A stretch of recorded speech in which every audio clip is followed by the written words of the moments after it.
ഇത് കണ്ടോ, ഈ ഒരു ഫോണിനകത്ത് ലൈറ്റ് കത്തി നിൽക്കുന്നത് ഇങ്ങനെ ഓടിക്കൊണ്ടിരിക്കുകയാണ്. പല സ്റ്റൈലിലുള്ള ലൈറ്റ് നമുക്ക് ഇതിനകത്ത് സെറ്റ് ചെയ്യാൻ സാധിക്കും. ഫുൾ ടൈം നമുക്ക് ഇതുപോലെ ലൈറ്റ് കത്തി നിർത്താൻ സാധിക്കും. മാത്രമല്ല ഇതിനകത്ത് പാർട്ടി മോഡ് എന്ന് പറയുന്ന ഒരു ഓപ്ഷൻ ഉണ്ട്. അതിലേക്ക് വന്നു കഴിഞ്ഞാൽ ഇതുപോലെ മ്യൂസിക് കേട്ട് ലൈറ്റ് കത്തി നിൽക്കും. അതുപോലെ ആ കത്തുന്ന ലൈറ്റിൻ്റെ രീതികൾ മാറ്റാം. ഇപ്പോൾ ബ്രീത്ത് എന്ന് പറയുന്ന എഫക്റ്റ് കൊടുത്തു കഴിഞ്ഞാൽ ആ ഒരു ബ്രീത്തിങ് രീതിയിൽ ലൈറ്റ് കത്തും. മെറ്റിയോർ എന്ന് പറയുന്ന ഓപ്ഷൻ കൊടുത്തു കഴിഞ്ഞാലാണ് ആദ്യം കണ്ട രീതിയിലുള്ള ലൈറ്റ് കാണാൻ സാധിക്കുന്നത്. റിതം എന്ന് പറയുന്ന ഓപ്ഷൻ കൊടുത്തു കഴിഞ്ഞാൽ ഒരു റിതമിക് രീതിയിൽ ഇതുപോലെ ലൈറ്റ് കത്തും. അപ്പോൾ ഈ ലൈറ്റ് ഫുൾ ടൈം നമുക്ക് ഇതുപോലെ കത്തിച്ച് നിർത്തണമെങ്കിൽ സാധിക്കും. അതല്ല, നോട്ടിഫിക്കേഷനുകൾ വരുമ്പോൾ ഇത്തരത്തിൽ ലൈറ്റ് കത്തണമെങ്കിൽ കാണിക്കും. ഫോൺ ചാർജ് ചെയ്യുമ്പോൾ ലൈറ്റ് കത്തണമെങ്കിൽ കാണിക്കും. കോൾ വരുമ്പോൾ ലൈറ്റ് കാണണമെങ്കിൽ കാണിക്കും. അങ്ങനെ ഇതിനകത്ത് മെക്ക ലൈറ്റ് എന്നറിയപ്പെടുന്ന ഈ ഒരു സംഭവം ഇതിനകത്തുണ്ട്. മാത്രമല്ല ഈ ഒരു ഫോണിൻ്റെ പ്രൈസ് റേഞ്ചിൽ മറ്റൊരു കാര്യം കൂടി ഇതിനകത്ത് കൊടുത്തിട്ടുണ്ട്. ഇത് ഇവിടെ 2 GT ട്രിഗേഴ്സ് കൊടുത്തിട്ടുണ്ട്. അതായത് ഗെയിമൊക്കെ കളിക്കുമ്പോൾ ഈ GT ട്രിഗേഴ്സിലേക്ക് ആക്ഷൻസ് അസൈൻ ചെയ്തുകൊണ്ട് നല്ല രീതിയിൽ ഗെയിം കളിക്കാൻ ഈ ഒരു 2 ബട്ടണുകൾ സാധിക്കും. സാധാരണ 50,000 രൂപയിൽ കൂടുതൽ പ്രൈസ് വരുന്ന ഫോണുകളാണ് ഇത്തരത്തിൽ GT ട്രിഗേഴ്സ് ഒക്കെ കാണുന്നത്. എന്നാൽ ഈ ഒരു ഫോണിൻ്റെ വില ഏകദേശം ഒരു 20,000-ൽ താഴെ ആകാനാണ് സാധ്യത. അവിടെയാണ് GT ട്രിഗേഴ്സും ഇതുപോലെ മെക്ക ലൈറ്റ് എന്നറിയപ്പെടുന്ന ഈ ഒരു ലൈറ്റിംഗ് സംവിധാനമൊക്കെ ആയിട്ട് ഈ ഒരു ഫോൺ വരുന്നത്. ഞാൻ പറഞ്ഞു വരുന്നത് ഇൻഫിനിക്സ് ഏറ്റവും പുതുതായി പുറത്തിറക്കിയിരിക്കുന്ന GT30 എന്ന് പറയുന്ന സ്മാർട്ട് ഫോണിനെ കുറിച്ചാണ്. ഓക്കെ, ഫോണിന്റെ ബോക്സ് തന്നെ ഒരു റഫ് ലുക്കിലാണ് വന്നിരിക്കുന്നത്. നോക്കി, ഈ ഒരു കളർ തീം ഒക്കെ കണ്ടില്ലേ, ഒരു റിട്രോ ലുക്ക് കൊടുത്തിട്ടുണ്ടെന്ന് പറയാതെ വയ്യ. എന്തായാലും നമുക്ക് അൺബോക്സ് ചെയ്യാം. ഫോണിൻ്റെ ബോക്സിനകത്ത് ഇതുപോലെ ഫോൺ, അതുപോലെ GT വേഴ്സിലേക്ക് എൻ്റർ ചെയ്യാനായിട്ട് സ്കാൻ ചെയ്യാനുള്ള ഒരു QR code, user manual warranty card information, licensed by Qualcomm എഴുതിയൊരു പേപ്പർ സ്ലിപ്പ്, ബാക്ക് കേസ്, 45 വാട്ടിൻ്റെ ഒരു charger, SIM ejector pin, A to C charging cable എന്നിവയാണ് നൽകിയിരിക്കുന്നത്. അതുകൊണ്ട് എന്തായാലും സ്റ്റിക്കർ ഇതിനകത്ത് ഒട്ടിപ്പിടിച്ചില്ല, എളുപ്പത്തിൽ ഇളകി വരുന്ന രീതിയിലായിരുന്നു. അപ്പോൾ നേരത്തെ ഇൻഫിനിക്സ് GT30 Pro എന്ന് പറയുന്ന ഒരു സ്മാർട്ട് ഫോൺ പുറത്തിറക്കി. ഏതാണ്ട് ഇതുപോലൊക്കെ തന്നെയാണ്, ചില വ്യത്യാസങ്ങൾ മാത്രമേ ഉള്ളൂ. പ്രോസറൊക്കെ വ്യത്യാസമുണ്ട്, ബാറ്ററിയൊക്കെ ഏതാണ്ട് സെയിം ആണ്. അപ്പോൾ GT30 Proയ്ക്ക് 25,000 രൂപ, 24,999 രൂപയാണ്. അതിൽ നിന്ന് വില കുറച്ചുകൊണ്ടാണ് ഈ ഒരു ഫോൺ ഇൻഫിനിക്സ് പുറത്തിറക്കാൻ പോകുന്നത്. അപ്പോൾ GT30 Pro വാങ്ങാൻ സാധിക്കാത്തവർക്ക് ഈ ഒരു സ്മാർട്ട് ഫോൺ വാങ്ങാം. പിന്നെ ഇതിനകത്തൊരു കാര്യം, ഇതൊരു ഗെയിമിംഗ് ഫോണിൻ്റെ ലുക്കിലാണ് പുറത്തിറക്കിയിരിക്കുന്നത്. ഈ കണ്ട GT ട്രിഗേഴ്സും അതുപോലെ ഫോണിൻ്റെ ബാക്ക് ഡിസൈനും ഒക്കെ ഒരു ഗെയിമിംഗ് ഫോണിനെ സൂചിപ്പിക്കുന്നതാണ്.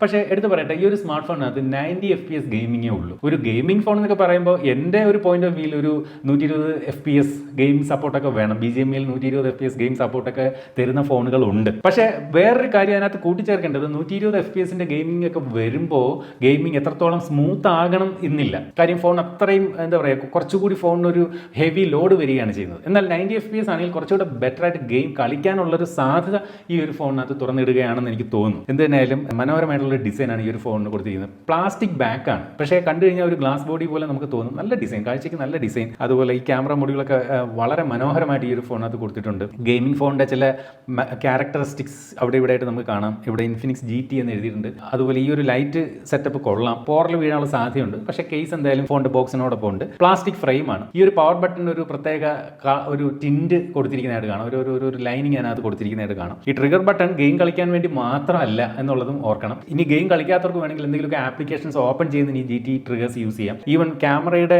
ഷട്ടർ ബട്ടൺ ആയിട്ട് വേണമെങ്കിൽ നമുക്ക് ഫംഗ്ഷൻസ് അസൈൻ ചെയ്തുകൊണ്ട് ഈ GT ട്രിഗേഴ്സിനെ യൂസ് ചെയ്യാൻ സാധിക്കും എന്നുള്ളത് പ്രത്യേകതയാണ്. 7.99 മില്ലിമീറ്റർ തിക്നെസ് മാത്രമേ ഉള്ളൂ ഈ ഒരു സ്മാർട്ട് ഫോൺ. അതുപോലെ ഇതിന്റെ വെയിറ്റ് എന്ന് പറയുന്നത് 187 ഗ്രാം ആണ്. കുഴപ്പമില്ല, ഓവർ വെയിറ്റ് ഒന്നും ഇല്ല. അപ്പോൾ ഡിസൈൻ വൈസ് കൊള്ളാം, കുഴപ്പമില്ല. പ്ലാസ്റ്റിക് ബിൽഡാണ്. ഈ ഫോണിന്റെ പ്രൈസ് റേഞ്ച് കൂടെ നോക്കണം. പ്ലാസ്റ്റിക് ഫ്രെയിമാണ്, അതും ഈ പ്രൈസ് റേഞ്ചിൽ ഇത്രയൊക്കെ നമുക്ക് പ്രതീക്ഷിക്കാൻ സാധിക്കും. എന്നാൽ ഡിസ്പ്ലേയിലേക്ക് വരുമ്പോൾ കാര്യങ്ങൾ കുറച്ചുകൂടി വ്യത്യാസപ്പെടുകയാണ്. അതായത് ഡിസ്പ്ലേ കുറച്ചുകൂടി ബെറ്റർ ആണ് ഈ ഒരു സ്മാർട്ട് ഫോണിൽ എന്ന് വേണമെങ്കിൽ പറയേണ്ടി വരും. ഇതിന്റെ ഡിസ്പ്ലേ സ്പെസിഫിക്കേഷൻ കേട്ട് കഴിഞ്ഞാൽ ഈ പ്രൈസ് പോയിന്റിന് മുകളിൽ നിൽക്കുന്ന ഒരു ഫോണിന്റെ ഡിസ്പ്ലേ സ്പെസിഫിക്കേഷൻസ് ആണ്. അതായത് 144 Hz റിഫ്രഷ് റേറ്റ് ഈ ഒരു ഫോണിനകത്ത് ഈ പ്രൈസ് പോയിന്റിൽ കൊടുത്തിട്ടുണ്ട്.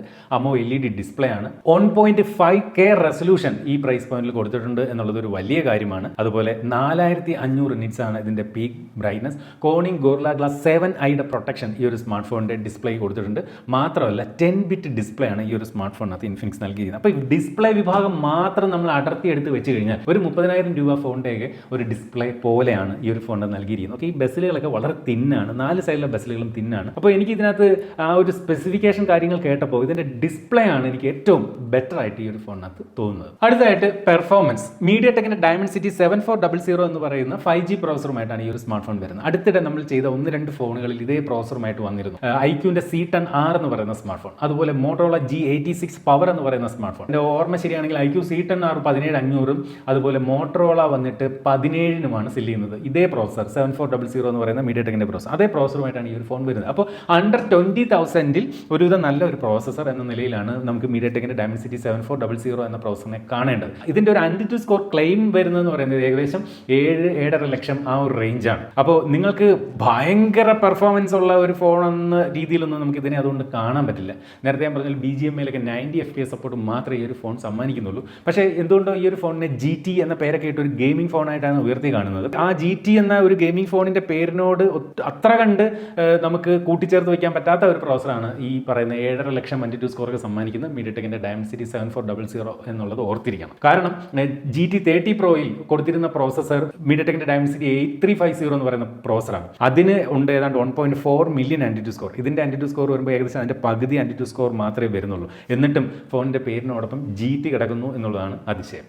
ഇതാണ് ഈ ഒരു ഡിവൈസിന്റെ ആന്റിറ്റ്യൂഡ് ടെസ്റ്റ് ചെയ്തപ്പോൾ വന്ന റിസൾട്ട്. 7 lakh എബോ ആയിട്ടുള്ള ഒരു റിസൾട്ടാണ് വന്നിരിക്കുന്നത്. ഇൻഫിനിക്സ് ക്ലെയിം ചെയ്യുന്നതിന് അടുത്ത് നിൽക്കുന്ന ഒരു റിസൾട്ട് തന്നെ കിട്ടിയിട്ടുണ്ട്. മാക്സിമം നമുക്ക് 8GB റാമും 256GB ഇന്റർണൽ സ്റ്റോറേജും ലഭിക്കും. എടുത്തു പറയേണ്ട ഒരു പ്രത്യേകത, റാം ടൈപ്പ് LPDDR5X ആണ്. പക്ഷേ സ്റ്റോറേജ് ടൈപ്പ് വന്നിട്ട് UFS 2.2 ആണ്. UFS 2.2 എന്നുള്ളത് ഈ പ്രൈസ് പോയിന്റിൽ ഓക്കെയാണ്. പക്ഷേ റാം ടൈപ്പ് LPDDR5X എന്നുള്ളത് ഈ പ്രൈസ് പോയിന്റിനും മുകളിലാണ് നിർത്തിയിരിക്കുന്നത് എന്നുള്ളതും എടുത്തു പറയട്ടെ. ഈ ഒരു ഡിവൈസിൽ നമ്മൾ CPU ത്രോട്ട്ലിംഗ് ടെസ്റ്റ് നടത്തിയപ്പോൾ ഇതാണ് വന്ന റിസൾട്ട്.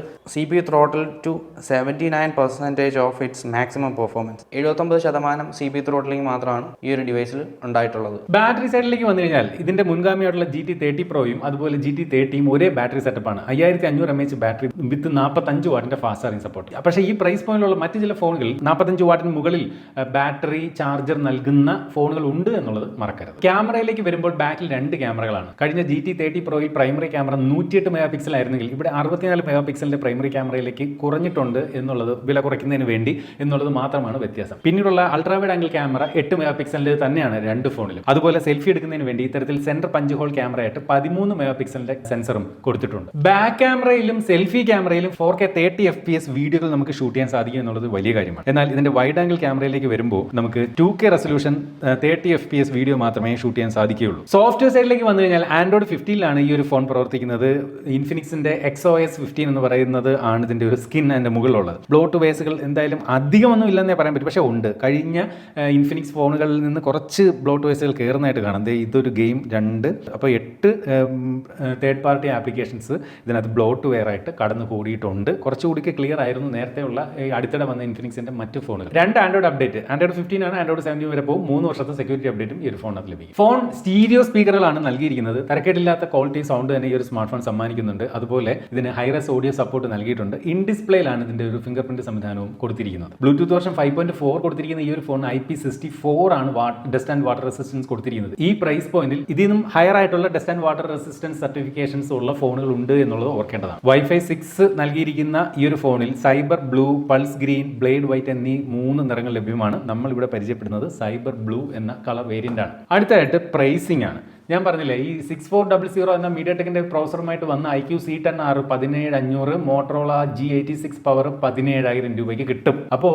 ഇൻഫിനിക്സിന്റെ അതേ പ്രോസറുമായിട്ട് വരുന്ന ഫോൺ അതിനും മുകളിലെ പ്രൈസ് ആണെങ്കിൽ കാര്യമില്ല എന്നുള്ളതൊരു സത്യമാണ്. അപ്പോൾ എന്ത് തന്നെ ആയാലും ഈ ഒരു ഫോണിന്റെ പ്രൈസിങ് ആ ഒരു റേഞ്ച് നിർത്തണം, ഒരു 17 റേഞ്ചിൽ നിർത്തണം. പക്ഷേ ഓർക്കണം, ഇതിനകത്ത് 144 ഹെഡ്സിന്റെ display, 10-bit display, Corning glass 7i protection, അമോ LED, അങ്ങനെ ഡിസ്പ്ലേ വിഭാഗം മറ്റ് ഈ പറഞ്ഞ 2 ഫോണിനെ കുറച്ച് അപ്പർ ഹാൻഡ് ആണ്. ആ റിഫ്രഷ് റേറ്റും കാര്യങ്ങളൊക്കെ. പിന്നെ ഈ പറഞ്ഞ ട്രിഗേഴ്സ് ഉണ്ട്, മെക്ക ലൈറ്റ് ഉണ്ട്. അതൊക്കെ മറ്റ് 2 ഫോണുകളിലും ഇല്ല. 20,000 ഒക്കെ ആയി കഴിഞ്ഞാൽ അത്രയും പൈസ കൊടുത്തുകൊണ്ടൊക്കെ ആരൊക്കെ ഇൻഫിനിക്സ് ഫോണിന് വേണ്ടി 20,000 രൂപയൊക്കെ സ്പെൻഡ് ചെയ്യും എന്നുള്ളതിനകത്ത് എനിക്ക് ചെറിയ സംശയമുണ്ട്. കാരണം എൻ്റെ ഊഹം ശരിയാണെങ്കിൽ ഇൻഫിനിക്സ് ഫോൺ എടുക്കുന്നവർ എങ്ങനെ പോയാലും ഒരു 15,000 രൂപയിൽ താഴെയുള്ള ഇൻഫിനിക്സ് ഫോണുകളാണ് കൂടുതൽ ഓപ്റ്റ് ചെയ്യുന്നത്. അതിൽ കൂടുതൽ എമൗണ്ട് ഒരു ഇൻഫിനിക്സ് ഫോണിലേക്ക് ആളുകൾ സ്പെൻഡ് ചെയ്യുമോ എന്നുള്ള കാര്യത്തിൽ എനിക്ക് ചെറിയൊരു ഡൗട്ടുണ്ട്. ആരെങ്കിലും 15,000-ൽ കൂടുതലൊക്കെ ഉള്ള വിലയുള്ള ഇൻഫിനിക്സ് ഫോണുകൾ ഉപയോഗിക്കുന്നവരുണ്ടെങ്കിൽ ഉണ്ട്, ഇല്ലെന്നല്ല, റെയറായിട്ടായിരിക്കും അത്തരത്തിൽ ഉപയോഗിക്കുന്നവർ. GT20 Pro ഒക്കെ നല്ല ഫോണുകളായിരുന്നു, അതൊക്കെ ഉപയോഗിക്കുന്നവർ കാണും. പക്ഷേ വളരെ കുറവാണ്. ഒന്നും മടിക്കുമെന്നാണ് എൻ്റെ ഒരു ധാരണ. കാരണം അത്രയും എമൗണ്ട് ഇപ്പോൾ ഈ 20,000 രൂപയൊക്കെ ആണെങ്കിൽ വേറെ ബ്രാൻഡിൻ്റെ ഫോണുകൾ ആളുകൾ ഒരുപക്ഷെ നോക്കാനുള്ള സാധ്യതയുണ്ട്. എന്തായാലും എൻ്റെ ഒരു ഊഹം ശരിയാണെങ്കിൽ 20,000-ൽ താഴെ ഒരു 17,000 ആ ഒരു റേഞ്ചിലൊക്കെ നിർത്തിയാലാണ് ഈ ഒരു ഫോൺ ഒരു ബെസ്റ്റ് സെല്ലറായി മാറാനുള്ള സാധ്യത.